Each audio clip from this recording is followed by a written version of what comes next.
Randomness is an important part of games, physical games as well as computer games. From the simple coin toss that helps the player decide, should I go left or should I go right, should I do this or that, he takes the decision away from himself and put it into the coin, into the universe, into the game itself.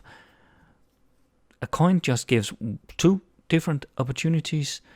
A classic set of dice gives 12 different, or one dice just gives 6 different. We have more advanced dice used in Dungeons and Dragons, for instance, and they all give different combinations, different values that put a random choice into the game and takes it away from the player.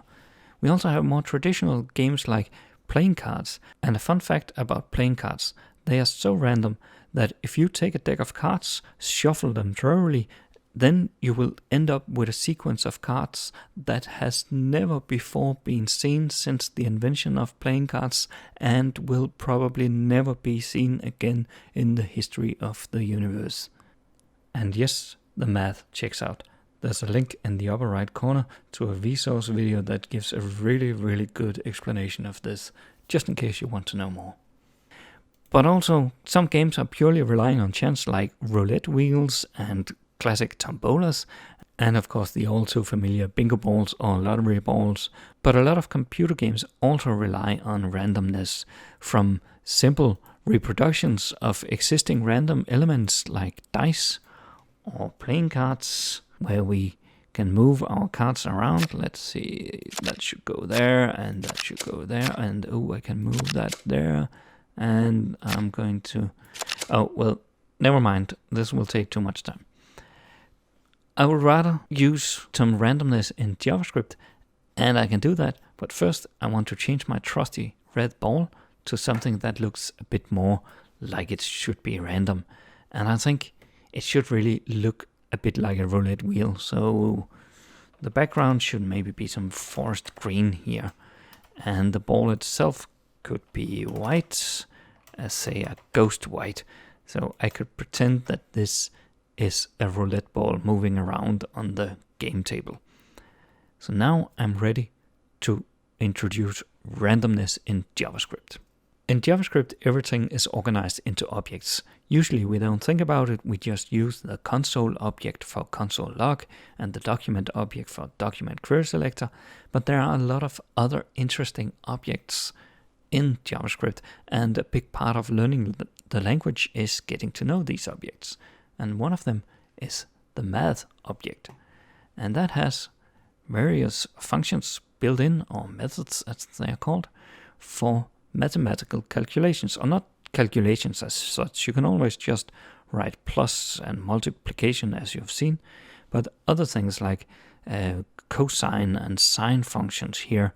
And we also have some ceil and floor and logarithmic functions and power functions that raises one value to the power of the other, exponential functions as such.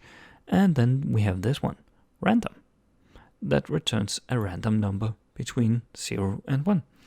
And for those of us who think that math is something exact and always the same, this is a bit counterintuitive. But it's a part of the math object, both because it requires a lot of math behind the scenes to actually produce these random numbers, but also because, as we'll find, it will require a bit of math to use them again. Just getting a random number is fairly simple. We can just go to the console and just clear it so we don't get disturbed by that, and just say math with uppercase M, random, and that's a function. So that gives us a number.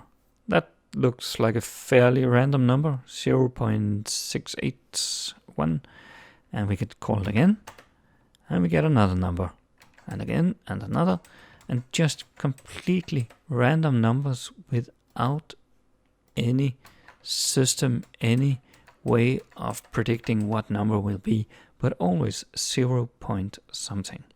This is not quite the coin flip or the throw of the dice that we expect, but we will get there once we have some more math.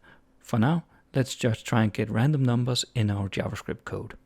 First off, we will try to say, okay, let's create a random number. So we just write math random here, and we run it, and nothing happens. Because this just creates a random number. But as we remember, JavaScript doesn't remember anything, but we do. JavaScript can't remember from one line to the next. So we need to store this in a variable. So let's create a variable. Let number be math random. And then console log that number. Like this. And that would give us, from line 8, where we console log, a random number 0.078. And 0.7, 0.7. So every single time this line is performed, it sets number to be a new random number. So this is how we create random numbers. Now we just need to know how to use them. I made 2 different lessons to follow this one. A quick and dirty one that just shows you how to do it, and a longer one that includes the math and actually explains what it is. You can choose any one. If you don't know which one, toss a coin.